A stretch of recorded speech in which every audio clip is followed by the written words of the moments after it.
ਸਤਿ ਸ਼੍ਰੀ ਅਕਾਲ ਜੀ। ਅੱਜ ਆਪਾਂ ਇਸ ਰੀਆਰਡਰ ਨੂੰ ਸੋਲਵ ਕਰਨ ਦੀ ਕੋਸ਼ਿਸ਼ ਕਰਦੇ ਹਾਂ। ਸਭ ਤੋਂ ਪਹਿਲਾਂ ਆਪਾਂ ਇਸ ਨੂੰ ਸਕਿਮ ਅਤੇ ਸਕੈਨ ਕਰਦੇ ਹਾਂ ਤੇ ਪਤਾ ਲਾਉਂਦੇ ਹਾਂ ਕਿ ਇਸ ਦੇ ਵਿੱਚ ਗੱਲ ਕਿਸ ਦੇ ਬਾਰੇ ਹੋ ਰਹੀ ਹੈ। ਇਸ ਨੂੰ ਸਕਿਮ ਅਤੇ ਸਕੈਨ ਕਰਕੇ ਆਪਾਂ ਨੂੰ ਪਤਾ ਲੱਗਦਾ ਹੈ ਕਿ ਇਸ ਦੇ ਵਿੱਚ ਅਲਜ਼ਾਈਮਰ ਡਿਸੀਜ਼ ਦੀ ਗੱਲ ਹੋਈ ਹੈ, ਕਿਉਰ ਦੀ ਗੱਲ ਹੋਈ ਹੈ, ਇਲਨੈਸ ਦੀ ਗੱਲ ਹੋਈ ਹੈ, ਇੱਕ ਰਿਸਰਚ ਦੀ ਗੱਲ ਹੋਈ ਹੈ, university of Sweden and university of California ਦੀ ਗੱਲ ਹੋਈ ਹੈ, ਨਰਵ ਸੈਲਸ ਦੀ ਗੱਲ ਹੋਈ ਹੈ। ਹੁਣ ਆਪਾਂ ਆਪਣਾ ਟੌਪਿਕ ਸੈਂਟੈਂਸ ਲੱਭਦੇ ਹਾਂ। ਟੌਪਿਕ ਸੈਂਟੈਂਸ ਲੱਭਣ ਦੇ ਲਈ ਆਪਾਂ ਹਰ ਸੈਂਟੈਂਸ ਦੇ few words ਰੀਡ ਕਰਾਂਗੇ। Although there is not yet a cure for this illness, for the illness, although ਦਾ ਮਤਲਬ ਹੁੰਦਾ ਹੈ ਹਾਲਾਂਕਿ, there is not yet a cure for the illness, ਕਿਹੜੀ illness ਦੇ ਬਾਰੇ, ਇਸ ਦੇ ਬਾਰੇ ਆਪਾਂ ਨੂੰ ਨਹੀਂ ਜਾਣਕਾਰੀ ਦਿੱਤੀ, ਤਾਂ ਕਰਕੇ ਆਪਣਾ ਟੌਪਿਕ ਸੈਂਟੈਂਸ ਨਹੀਂ ਹੋ ਸਕਦਾ। ਜੋ ਨੈਕਸਟ ਹੈ ਉਸ ਦੇ ਵਿੱਚ ਕਿਹਾ ਗਿਆ ਹੈ based on this relationship, which relationship we don't know, so ਇਹ ਵੀ ਆਪਣਾ ਟੌਪਿਕ ਸੈਂਟੈਂਸ ਨਹੀਂ ਹੈ। The protein is produced by nerve cells in the same region of the brain where Alzheimer occurs. ਜੇ ਦੇਖਿਆ ਜਾਵੇ ਤਾਂ ਇਸ ਦੇ ਵਿੱਚ full information ਨਹੀਂ ਹੈ ਕਿਹੜਾ ਪ੍ਰੋਟੀਨ। Next sentence है अपना using a group of rats with impaired memory, scientists gave half of a rat doses of nerve growth factor while giving the other half a blood protein. ਜੇ ਇਹ ਆਪਾਂ ਦੇਖੀਏ ਤਾਂ ਇਹ ਇੱਕ explanation ਦੀ ਤਰ੍ਹਾਂ ਲੱਗ ਰਿਹਾ ਹੈ ਕਿਉਂਕਿ ਇਸ ਦੇ ਵਿੱਚ ਬਹੁਤ ਸਾਰੀਆਂ ਗੱਲਾਂ ਨੂੰ ਇੱਕ process ਦੀ ਤਰ੍ਹਾਂ ਦੱਸਿਆ ਗਿਆ ਹੈ, ਤਾਂ ਇਹ ਵੀ ਆਪਣਾ topic sentence ਨਹੀਂ ਹੈ। Next ਹੈ ਆਪਣੇ ਕੋਲ Alzheimer disease impairs a person's ability to recall memories, both distant memories and memories as recent as a few hours before. ਇਸ ਦੇ ਵਿੱਚ Alzheimer disease ਨੂੰ explain ਕੀਤਾ ਗਿਆ ਹੈ। Alzheimer disease ਨੂੰ ਕਹਿੰਦੇ ਹਨ ਪੰਜਾਬੀ ਦੇ ਵਿੱਚ ਭੁੱਲਣ ਦੀ ਬਿਮਾਰੀ। ਇਸ ਦੇ ਵਿੱਚ long term ਅਤੇ short term memory ਦੋਵੇਂ ਬੰਦਾ ਭੁੱਲ ਜਾਂਦਾ ਹੈ। ਤਾਂ ਇਹੀ ਆਪਣਾ ਜੋ topic sentence ਬਣਦਾ ਹੈ। ਹੁਣ ਆਪਾਂ ਨੈਕਸਟ ਸੈਂਟੈਂਸ ਲੱਭਦੇ ਹਾਂ। ਨੈਕਸਟ ਸੈਂਟੈਂਸ ਲੱਭਣ ਦੇ ਲਈ ਆਪਾਂ ਇਸ ਸੈਂਟੈਂਸ ਦੀਆਂ ਜੋ ਲਾਸਟ ਲਾਈਨ ਹੈ ਉਸ ਨੂੰ ਪੜਾਂਗੇ।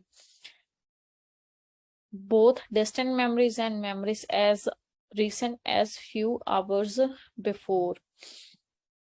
ਹਾਂਜੀ, based on this relationship, ਇੱਥੇ ਤਾਂ ਕਿਸੇ relationship ਦੀ ਗੱਲ ਹੀ ਨਹੀਂ ਹੋਈ। The protein is produced by nerve cells. ਇੱਥੇ nerve cells ਦੇ ਬਾਰੇ ਵੀ ਕੋਈ ਜਾਣਕਾਰੀ ਨਹੀਂ ਹੈ। Using a group of rats with impaired memory, scientists give. ਇੱਥੇ ਕਿਸੇ experiment ਦੀ ਗੱਲ ਹੋਈ ਹੈ ਅਤੇ ਇੱਥੇ ਉਸ ਦੇ ਬਾਰੇ ਵੀ ਕੋਈ ਗੱਲ ਨਹੀਂ ਹੋ ਰਹੀ। ਤਾਂ ਆਪਣੇ ਕੋਲ ਹੈ ਇਹ ਲਾਈਨ ਬਚਦੀ ਜੋ ਕਹਿੰਦੀ ਹੈ although there is not yet a cure for the illness. ਕਿਹੜੀ illness? Alzheimer disease the illness. But there may be a hope for a cure with protein called nerve growth factor. ਇੱਥੇ protein ਦੀ ਗੱਲ ਹੋਈ ਹੈ। ਕਿਹੜੇ protein ਦੀ? Nerve growth factor ਦੀ।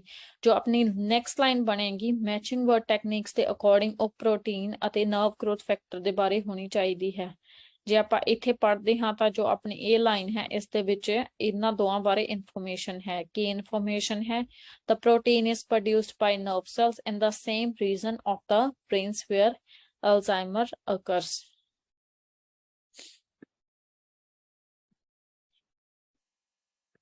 ਹੁਣ ਜੇ ਆਪਾਂ next ਦੇਖੀਏ ਤਾਂ ਇਸ ਰਿਲੇਸ਼ਨਸ਼ਿਪ ਦੇ ਬੇਸਿਸ ਤੇ ਕੀ ਕੀਤਾ ਗਿਆ।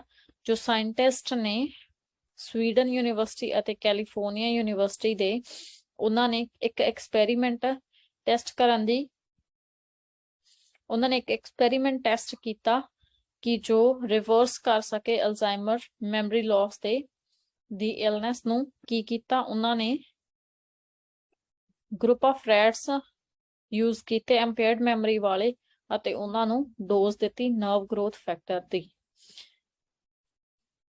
ਇਸ ਰੀਆਰਡਰ ਨੂੰ ਸੋਲਵ ਕਰਨ ਦੇ ਵਿੱਚ ਆਪਾਂ ਸਭ ਤੋਂ ਪਹਿਲਾਂ ਜੋ ਹੈ ਆਪਣੀ ਡੈਫੀਨੇਸ਼ਨ ਜੋ ਟੌਪਿਕ ਸੈਂਟੈਂਸ ਹੈ ਉਸ ਨੂੰ ਲੱਭਿਆ। ਬਾਅਦ ਦੇ ਵਿੱਚ ਆਪਾਂ ਉਸ ਨੂੰ ਮੈਚਿੰਗ ਵਰਡ ਜਾਂ ਮੀਨਿੰਗ ਦੇ ਅਕੋਰਡਿੰਗ ਪੇਅਰ ਅਪ ਕੀਤਾ। ਜਿੱਦਾਂ ਕਿ ਇੱਥੇ ਅਲਜ਼ਾਈਮਰ ਡਿਸੀਜ਼ ਬਾਰੇ ਦੱਸਿਆ ਗਿਆ ਸੀ, ਇੱਥੇ ਵੀ ਉਸ ਨੂੰ ਐਜ਼ ਅ ਇਲਨੈਸ ਐਕਸਪਲੇਨ ਕੀਤਾ ਗਿਆ। ਫਿਰ ਆਪਾਂ ਪ੍ਰੋਟੀਨ ਅਤੇ ਨਰਵ ਗਰੋਥ ਫੈਕਟਰ ਨੂੰ ਨੈਕਸਟ ਫਰਦਰ ਐਕਸਪਲੇਨ ਕਰਨ ਵਾਲੀ ਲਾਈਨ ਲੱਭੀ ਜੋ ਕਿ ਇਹ ਹੈ। ਬਾਅਦ ਦੇ ਵਿੱਚ ਇਸ ਬਿਮਾਰੀ ਨੂੰ ਸੋਲਵ ਕਰਨ ਦੇ ਲਈ ਕਿੱਥੋਂ ਦੇ ਸਾਇੰਟਿਸਟਾਂ ਨੇ ਕੀ ਕੀਤਾ ਉਹ ਦੱਸਿਆ ਗਿਆ। ਫਿਰ ਉਹ ਐਕਸਪੈਰੀਮੈਂਟ ਕੀ ਸੀ, ਕਿਹਦੇ ਤੇ ਸੀ ਅਤੇ ਕਿਵੇਂ ਹੋਇਆ, ਉਸ ਦੇ ਬਾਰੇ ਜਾਣਕਾਰੀ ਦਿੱਤੀ ਗਈ ਅਤੇ ਆਪਣਾ ਆਨਸਰ ਬਿਲਕੁਲ ਸਹੀ ਹੈ। Thank you.